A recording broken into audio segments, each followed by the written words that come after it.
എല്ലാവർക്കും നമസ്കാരം. ഈസി ആയിട്ട് ബ്രെഡ് ഇല്ലെങ്കിലും ഒരു ഹെൽത്തി ആയിട്ടുള്ള ഒരു സാൻഡ്വിച്ചാണ് ഇന്നത്തെ ഡിഷ്. വളരെ പെട്ടെന്ന് തയ്യാറാക്കാം, അതും വീട്ടിലുള്ള സാധനങ്ങൾ കൊണ്ട്. അപ്പോൾ അതിനായിട്ട് നമുക്കൊരു പാത്രം എടുക്കുക, അതിലേക്ക് 1 കപ്പ് റവ എടുക്കുക. ഇത് 250 ml കപ്പിനാണ്. അതിന് 1/2 കപ്പ് തൈര് ഇട്ട് കൊടുക്കുക. അധികം പുളിയുള്ള തൈരല്ല കേട്ടോ ഇത്. ഇനി അതിനെ ഒന്ന് നമുക്ക് നന്നായി മിക്സ് ചെയ്ത് റെഡിയാക്കാം. ആവശ്യത്തിന് ഉപ്പിട്ട് കൊടുക്കാം നമുക്കിതിലേക്ക്. ഇനി ഒരു 1/2 കപ്പ് വെള്ളമാണ് ആദ്യം ഒഴിക്കുന്നത്. ഇനി വെള്ളമൊക്കെ ഒഴിച്ച് കട്ടയൊന്നും കൂടാതെ നമുക്കതിനെ ഒന്ന് മിക്സ് ചെയ്തെടുത്തതിന് ശേഷം ഒരു 10 മിനിറ്റ് നമുക്കിതിനെ ഒന്ന് റെസ്റ്റ് ചെയ്യാനായിട്ട് വെക്കണം. പുളിയൊന്നും ഒരുപാടുള്ള തൈരല്ല ഇത്, ഒരു മീഡിയം പുളിയുള്ള തൈര് മാത്രമാണ്. ഇതിനെ ഒന്ന് അടച്ച് 10 മിനിറ്റ് വെക്കാം. ഇനി അതിലേക്ക് ആവശ്യത്തിന് വെജിറ്റബിളും കൂടെ റെഡിയാക്കാം നമുക്ക്. അപ്പം അതിനായിട്ട് കുറച്ച് ഓയിൽ ഒഴിക്കാം. ഒരു 2 ടീസ്പൂണോളം ഓയിലേ ഒഴിച്ചിട്ടുള്ളൂ. അതിലേക്ക് ഒരു 1/2 ടീസ്പൂൺ നല്ല ജീരകം ഇട്ട് കൊടുത്തു. ജീരകം നന്നായി പൊട്ടി വരുമ്പോൾ നമുക്ക് ഒരു ഒനിയൻ ചെറുതായിട്ട് തിന്നായിട്ട് സ്ലൈസ് ചെയ്തതാണ് കേട്ടോ ഇട്ട് കൊടുക്കുന്നത്. ചോപ്പ് ചെയ്തത് വളരെ തിന്നായിട്ട് തന്നെയാണ് ചെയ്തിരിക്കുന്നത്.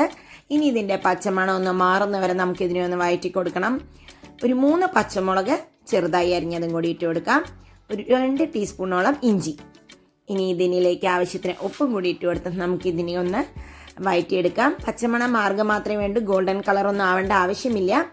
ഇതിപ്പോൾ ഒന്ന് വഴറ്റി വന്നിട്ടുണ്ട്. ഇനി അതിലേക്ക് ഒരു 1/2 കപ്പോളം ക്യാരറ്റ് ചെറുതായിട്ട് ചോപ്പ് ചെയ്തതും 1/2 കപ്പ് ബീൻസ് ചോപ്പ് ചെയ്തതും ഇട്ട് കൊടുക്കാം നമുക്ക്.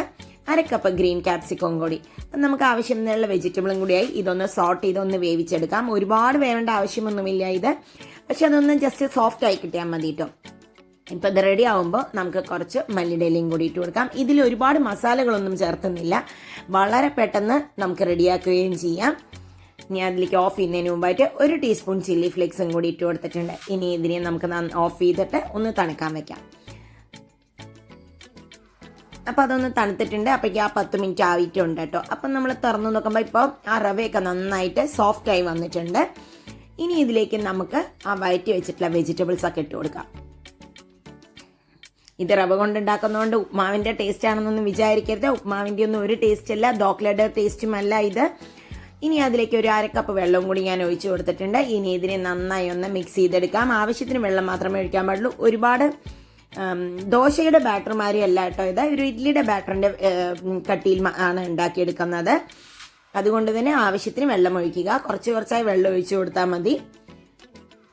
ഇപ്പം ഇത് നന്നായി ഒന്ന് മിക്സായി വന്നിട്ടുണ്ട്. ഒരു 2 മിനിറ്റ് നമുക്ക് ഇതിനെ ഒന്ന് അടച്ചു വെക്കാം. വെജിറ്റബിളിൻ്റെ ഒക്കെ ടേസ്റ്റ് ഇതിലേക്ക് ഒന്ന് ഇറങ്ങിക്കോട്ടെ.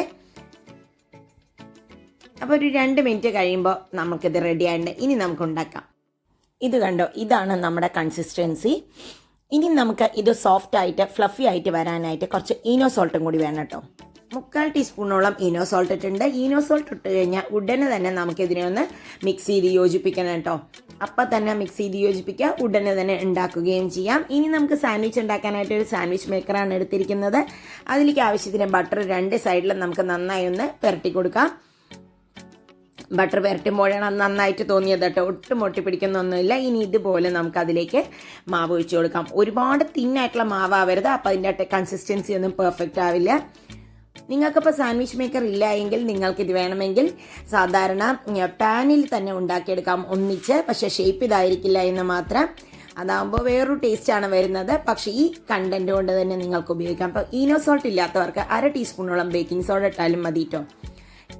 ഇത് റെഡി ആയിട്ടുണ്ട്. എല്ലാ സൈഡിലും ഒരുപോലെ ആക്കാൻ നോക്കുക. കുറച്ച് ബട്ടറാണ് ഞാൻ ഇട്ട് കൊടുക്കുന്നത്. ബട്ടറിന് വരാൻ ചീസ് ഇട്ടിട്ട് അതിൻ്റെ മുകളിലേക്ക് കുറച്ച് ബാറ്റർ ഇട്ട് കൊടുത്താലും മതി. അപ്പോൾ ചീസി സാൻഡ്വിച്ച് ആയിട്ട് നിങ്ങൾക്ക് യൂസ് ചെയ്യാം. ഇത് അടച്ച് ഇത് വേവുന്നവരെ വെക്കാം. ഇപ്പോൾ ഇതാ ഗ്രീൻ കളറൊക്കെ ആയിട്ട് മുകളിൽ. അപ്പോൾ ഇത് പെർഫെക്റ്റ് ആയിട്ട് നമ്മുടെ കുക്ക്ഡ് ആയിട്ടുണ്ട്. അത് ആ ഗ്രീൻ ബട്ടൺ ആവുന്നവരെ ഞാൻ വെയിറ്റ് ചെയ്തിട്ടുണ്ട്. ഗ്രീൻ ലൈറ്റ് വരണവരെ വെയിറ്റ് ചെയ്തിരുന്നു. കുറച്ച് നേരം കൂടി വെച്ച് കഴിഞ്ഞാൽ നമുക്ക് കുറച്ചും കൂടി ഒന്ന് ക്രിസ്പി ആയിട്ട് കിട്ടും. ക്രിസ്പി അല്ല, കുറച്ചും കൂടി ഒരു ബ്രൗൺ കളറിലേക്ക് കിട്ടും.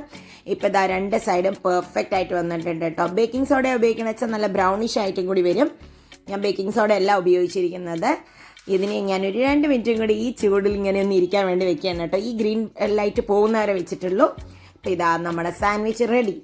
ഇത് നല്ല ഹെൽത്തി ആയിട്ടുള്ള സാധനം തന്നെയാണ് കേട്ടോ. ഹെൽത്തി ആയിട്ടുള്ള ഒരു സാൻഡ്വിച്ച് തന്നെയാണ്. അപ്പോൾ ഇത് കുട്ടികൾക്കൊക്കെ ഒരുപാട് ഇഷ്ടപ്പെടും. വെജിറ്റബിൾസ് ഉണ്ട്, ഇതിൽ വേറൊന്നും തന്നെ നമ്മൾ ആഡ് ചെയ്തിട്ടില്ല. ഇന്ന് ഞാൻ ഇത് സെർവ് ചെയ്യുന്നത് മല്ലിയിലയുടെ ചട്നിയുടെ കൂടെയാണ് കേട്ടോ. ഇതിൻ്റെ റെസിപ്പിയൊക്കെ ഞാൻ പോസ്റ്റ് ചെയ്തിട്ടുണ്ട്. അതിലെ ലിങ്കും ഇതിൻ്റെ താഴെ കൊടുക്കാം. ഇത് കണ്ടോ, സൂപ്പർ ആയിട്ടുണ്ട് നമ്മുടെ സാൻഡ്വിച്ച്. ഇനി ഞാൻ ഇതിനെ ഒന്ന് കട്ട് ചെയ്ത് നോക്കാൻ പോവാണ് കേട്ടോ, എങ്ങനെയുണ്ട് നമ്മുടെ ഉള്ളിലെ ടെക്സ്ചർ അറിയാനായിട്ട്. കണ്ടോ, സൂപ്പറായിട്ട് കുക്ക്ഡ് ആയിട്ടുണ്ട്. നല്ലൊരു അടിപൊളി ടേസ്റ്റുള്ള ഒരു ഐറ്റം തന്നെയാണ്. അപ്പോൾ എല്ലാവരും ട്രൈ ചെയ്ത് നോക്കൂ. വീണ്ടും അടുത്ത വീഡിയോയിൽ കാണാം. ബൈ.